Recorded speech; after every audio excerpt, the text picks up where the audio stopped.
candidatos às eleições do próximo sábado no Sporting. O senhor tem mencionado muito a falta de coesão interna, de liderança, de espírito de unidade, sobretudo nos órgãos dirigentes do Sporting. O facto de existirem, neste período tão marcante e intenso da vida do clube, 7 candidaturas às eleições, não é um exemplo disso mesmo? Por um lado, é um bocadinho contraditório. Por um lado por outro lado também é um sinal de vitalidade, não é? Porque também existe o oposto, que é ninguém querer ser presidente do Sporting, ou ninguém querer fazer parte dos órgãos chefes do Sporting. Agora, aquilo que disse, e não é só nos órgãos diretivos, eu acho que é no Sporting todo, o maior adversário neste momento do Sporting é ele próprio. São as suas divisões, as suas fraturas, os seus ódios, as suas... Enfim, é um clube, os seus para utilizar um termo que, enfim, que toda a gente entende, enfim, porque se passou na Europa isso, é um clube balcanizado. E esta divisão foi muito aprofundada com os acontecimentos mais recentes, digamos, da gestão do Dr. Bruno Carvalho. E hoje anunciou que vai impugnar as eleições. Pronto, mas isso, eu, sinceramente, eu não dou muita importância a isso. Mas o que eu queria dizer é o seguinte, e isso que não vem, justiça seja feita, vem de trás, esta situação, é uma situação que é totalmente contrastante com a dos nossos rivais, onde há grande coesão, e eu faço esta pergunta óbvia, porquê é que há grande coesão no Benfica e no Porto, e não há no Sporting? E a resposta é muito simples, porque há liderança, porque há capacidade de liderança, e no Sporting não tem havido essa liderança. É evidente que a liderança também traz outras coisas que ajudam à coesão, como as vitórias, não é? Coisa que também não tem havido no Sporting. E, portanto, apesar do Sporting ser um clube nacional, com gente nova e com milhões de adeptos, o que é extraordinário, o seu maior adversário hoje em dia é isso, José Alberto, é a sua falta de coesão. Mas já houve vários exercícios de liderança distintos no Sporting. Enfim, o último é o mais recente e o que está na memória mais fresca de toda a gente. Era muito musculado, para não dizer outra coisa. Quando diz falta de liderança, que se traduza nessa capacidade de união de todos os adeptos do clube, jogadores, profissionais, funcionários, etc., está a falar de quê exatamente? E pergunto porque tem experiência deste tipo em vários setores da falar vida, daquilo que se aplica, porque as pessoas têm um bocadinho a sensação em Portugal que os clubes são assim uma coisa à parte. Não são. Hoje em dia os clubes, e sobretudo os grandes, são realidades empresariais com os mesmos género de problemas que qualquer outra empresa. São empresas em que o negócio principal é o futebol. Exatamente, mas são empresas. E, portanto, você, quando tem líderes fracos à frente de empresas, a situação que se passa, neste caso, também se pode passar nas empresas. Portanto, isto aqui não há uma especificidade por causa do futebol. Mas, portanto, não se pode falar do Bruno Carvalho, o mais recente, como sendo um líder fraco.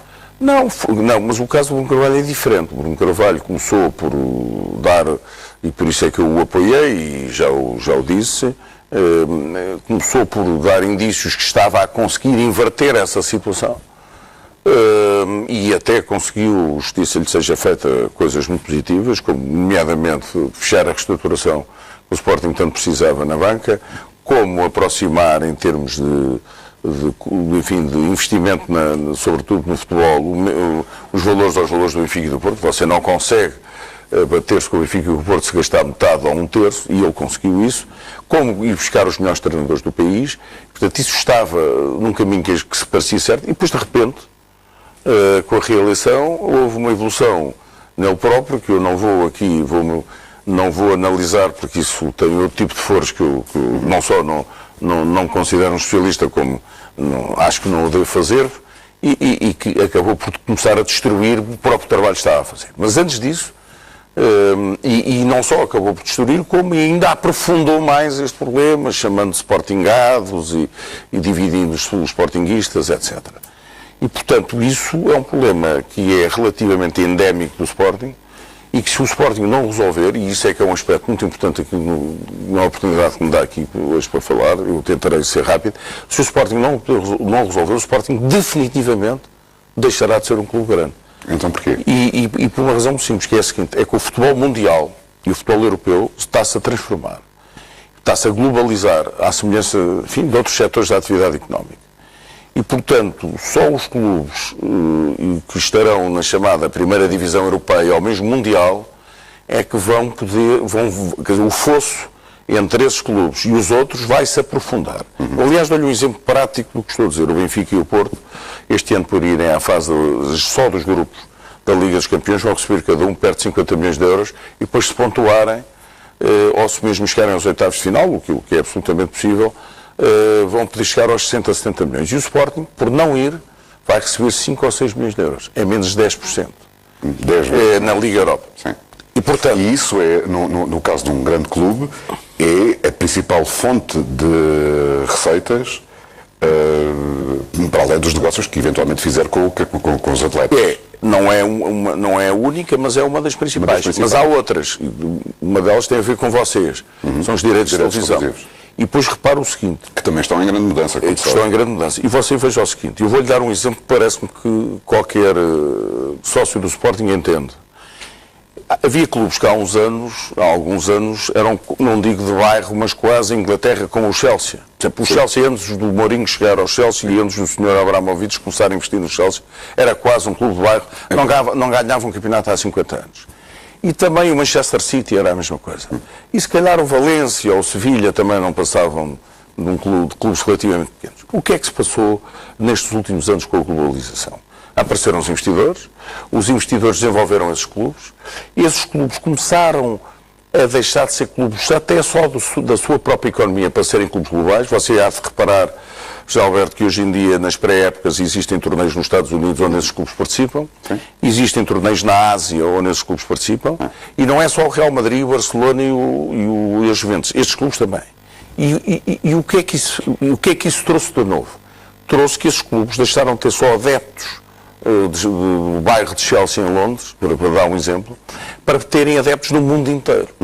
Não têm sócios porque não são sociedades, não são clubes. Mas isso, para aqui com isso, em 1999, em Singapura, onde encontrei uma loja do Manchester United, em Singapura. E esse era talvez o mais, enfim, aquele que era o mais conhecido, à par do Liverpool. Quer dizer, estamos a falar de outros que não eram. E que hoje em dia viraram clubes globais e que têm adeptos na China, na Coreia do Sul, no Japão, nos Estados Unidos e por aí fora.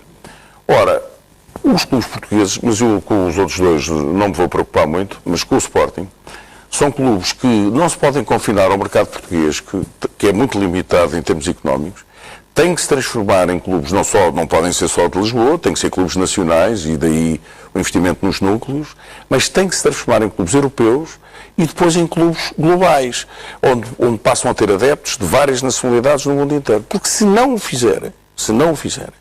conseguirem, estarão condenados a ficar no bairro. Estarão numa segunda divisão, no caso do Sporting, estaremos, com todo o respeito, a jogar um campeonato com o Vitória de Guimarães e com o Braga e com o Rio Ave, com todo o respeito por esses clubes, não ponho a causa. Mas o Sporting é uma realidade social em Portugal completamente diferente desses clubes. E, portanto, é isto que é preciso entender. Nós vimos para esta disputa eleitoral porque o Sporting só traz um lastro, se eu posso utilizar o termo, muito negativo das consequências que advieram das situações que sabem, mas como também estamos num momento de transformação do futebol mundial, de uma forma que, se nós não formos à fase da Liga dos Campeões, dos grupos, peço desculpa, se nós não passarmos a integrar estes torneios, nós vamos, depois o fosso que está-se a aprofundar será quase insuperável. E para terminar este meu raciocínio, digo-lhe, José Alberto, mais o seguinte, a FIFA e a UEFA estão a pensar passar da Liga dos Campeões para uma espécie de Liga Mundial, onde vão ser eleitos, imagino, não estou a dizer que isto é já para o ano, 12 ou 15 dos melhores clubes da Europa para jogarem com os 12 ou 15 melhores jogadores de equipes do mundo. Nós ou estamos aí ou não estamos aí. E vamos ver se algum clube português está. E, portanto, esta transformação que também afetou as empresas portuguesas, esta concorrência, esta globalização, não se compadece, na minha opinião, com propostas muito voluntaristas, mas completamente irrealistas e de pessoas que não têm capacidade para este desafio, na minha humilde apreciação.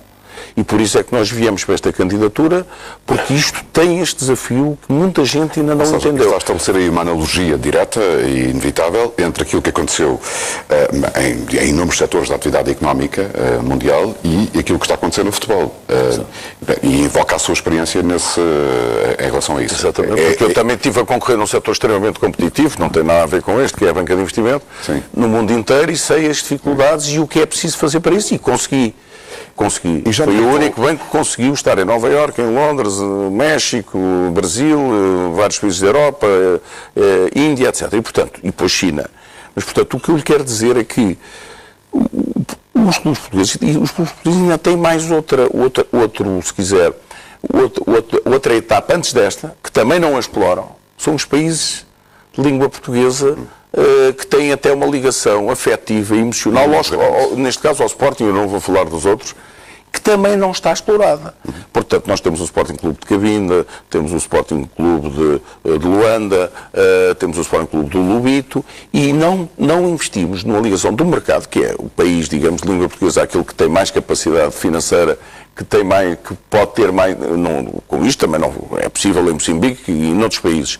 Mas todos juntos dá uma alavancagem completamente isso seria diferente. uma primeira fase para depois irmos para a outra. E nem isso é explorado pelo Sporting Clube de Portugal. A referência que fez há instante leva-me a não resistir a fazer uma pergunta. Com certeza. Que é, e aliás já fez declarações várias vezes públicas sobre isso, de que se emociona e portanto que vive o seu sportinguismo com grande emoção e com grande afeto e que chora inclusivamente pelo Sporting, e julgo que não o disse apenas em termos figurativos, em termos metafóricos. Acha que há alguma analogia com o que tem vindo a acontecer nestes tempos recentes no Sporting, com o que aconteceu no grupo económico a que esteve ligado durante décadas? Não. Encontra alguma linha de analogia? Não acho, porque são duas situações completamente diferentes. O Sporting é uma realidade social incontornável em Portugal, tem 3 milhões e tal de adeptos. Portanto, eu acho que esse problema não se põe. Portanto, o Sporting não irá terminar, mas o problema que se põe é diferente. É onde é que o Sporting se vai conseguir colocar no futuro, apesar de não esconder que esta situação que se passou em Alcochete, as rescisões dos jogadores e outras consequências, como, por exemplo, já se terem utilizado praticamente todos os direitos de televisão, as receitas do ano 2018-2019, que é este, a época, estamos a falar em épocas desportivas, e a 2019-2020, em 68 milhões de euros dos direitos de televisão do Sporting, já foram gastos 60. Isso tudo leva-me aqui a dizer-lhe que há, e se esta Comissão de Gestão, nomeadamente o Presidente Sousa Sintra, que eu aproveito para felicitar pelo trabalho notável que fez, nas circunstâncias em que fez, e tendo conseguido reverter parte desta situação, se ela não tivesse sido, então aí poderíamos estar numa situação de insolvência que não faria o clube acabar, porque um clube com o Sporting não acaba, mas que levaria a SAD, que é uma sociedade do Sporting, a uma situação muito difícil. Mas eu não comparo de maneira nenhuma as situações, portanto o Sporting é uma instituição com 112 anos de idade, o Banco Vicente tinha 150, mas pronto, mas eu isso não acho que não vai acontecer. O que eu lhe quero dizer é que o que vai acontecer é que o fosso entre a dita primeira divisão do futebol mundial, europeu e depois mundial, e o Benfica, que é sempre liderado pela Europa, não tínhamos qualquer dúvida, pelo menos por enquanto, vai-se aprofundar e nós ou vamos estar de um lado ou do outro. E comigo, connosco, não gosto muito de falar na primeira pessoa, connosco, com a nossa equipe, nós estaremos de um lado. Acho que nós podemos levar, portanto, nós queremos ser queremos ter uma presidência europeia, de levar o Sporting para esse lado. E há pouco, na primeira pergunta que eu lhe fiz, em que me explicava que há várias formas de tentar, na sua opinião, envolver as pessoas e combater o divisionismo e a balcanização que se instalou no clube, que ideias é que tem? Se é que pode partilhá-las connosco? Tenho, vou-lhe dizer. Como é que, por exemplo, a partir destas 7 listas de candidatas ao Conselho Diretivo do Sporting, não é? Sim. Como é que se pode trabalhar, na sua opinião, e se privilegia alguém, alguma ideia, alguma atitude. Como é que imagina, vamos imaginar, deixa-me colocar-lhe a questão de outra maneira, talvez mais fácil para nós e para os nossos espectadores, sobretudo. Se ganhar as eleições no próximo fim de semana, quais é que serão as suas iniciativas e prioridades absolutas? Vou-lhe dizer. A primeira é que, se eu não ganhar, que eu espero ganhar, e quem for eleito será o meu presidente. E eu não irei para a oposição. E, portanto, como eu espero ganhar, espero que os outros tenham o mesmo comportamento. O segundo é que vou constituir um conselho estratégico. Como sabe, o Sporting acabou com o Conselho de União, que era uma entidade não operacional com 50 pessoas. É impossível debater-se assuntos de fundo com 50 pessoas. Ou muito difícil, impossíveis não há. E, portanto, vou constituir um conselho estratégico, onde vou reunir todas as pessoas que estiveram nestas listas, que queiram integrar o Conselho Estratégico, onde eu vou ouvi-las, mais outras pessoas importantes na minha direção, sobre tudo o que elas acham que nós estamos a fazer que não está bem, porque é que devíamos tomar outras opções. E não vamos ter receio de fazer isso.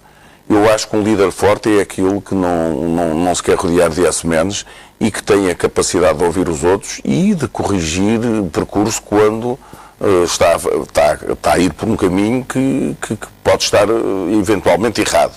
Ora, como é que se ganha a coesão? É tendo as pessoas junto a nós, que é o que nós vamos fazer. Mas não só.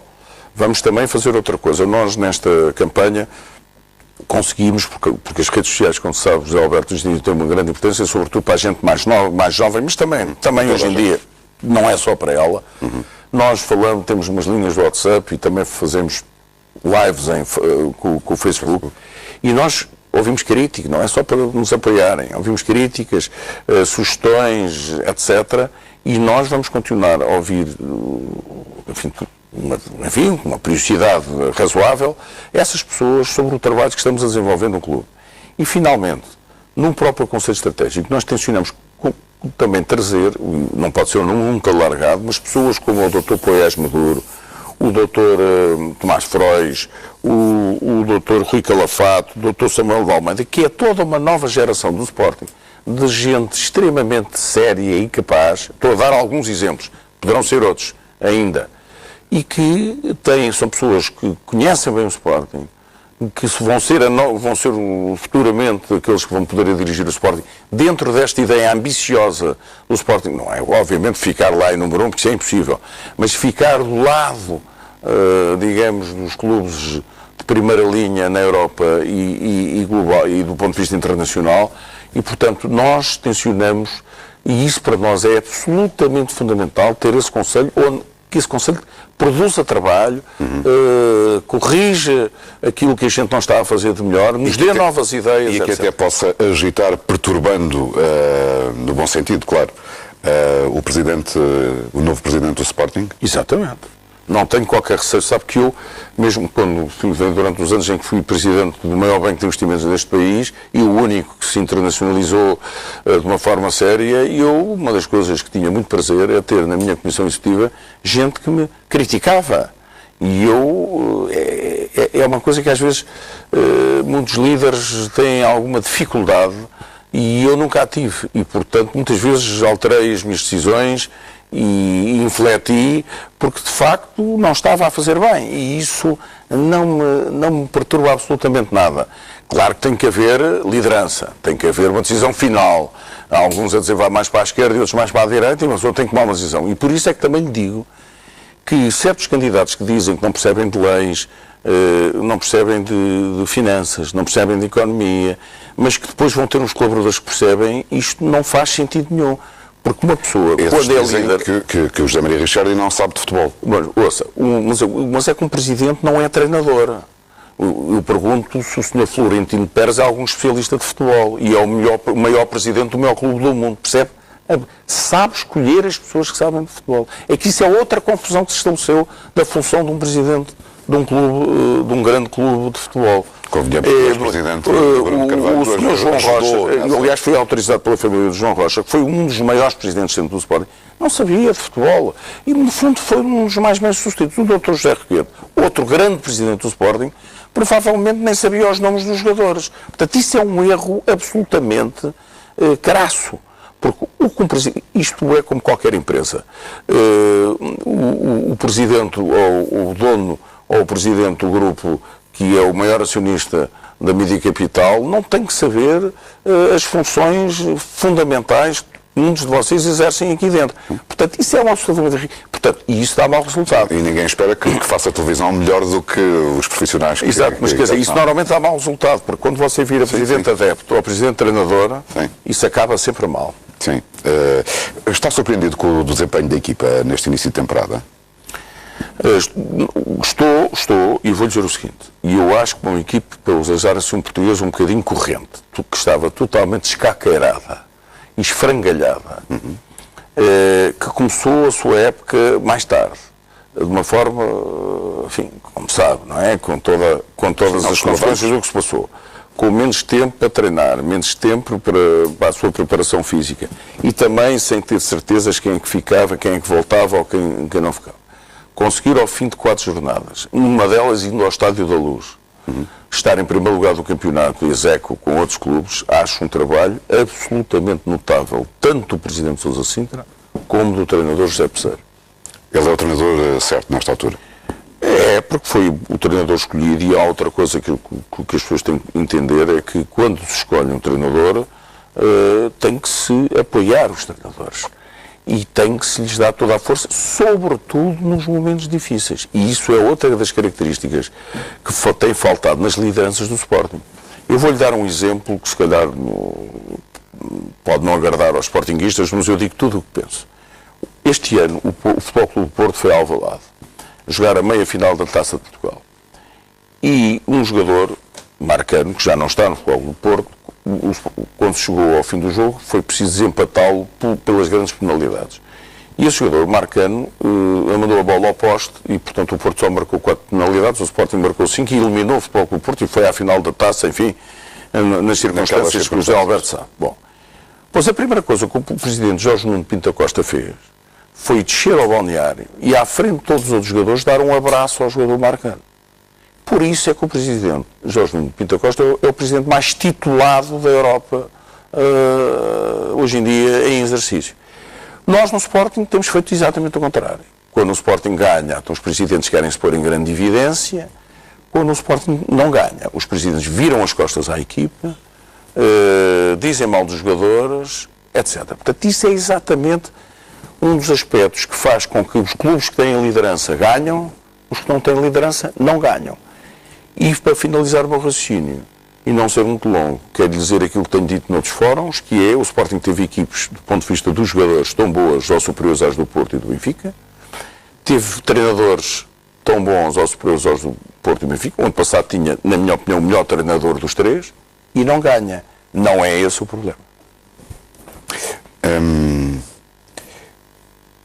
Que avaliação é que faz perante o que aconteceu, que avaliação é que faz neste momento da equipa, ao nível dos jogadores, do treinador, da equipa de futebol, e dos adeptos do Sporting, uma vez que tem contactado com eles em várias reuniões públicas? Eu acho que a melhor coisa que o Sporting tem são os adeptos e os sócios.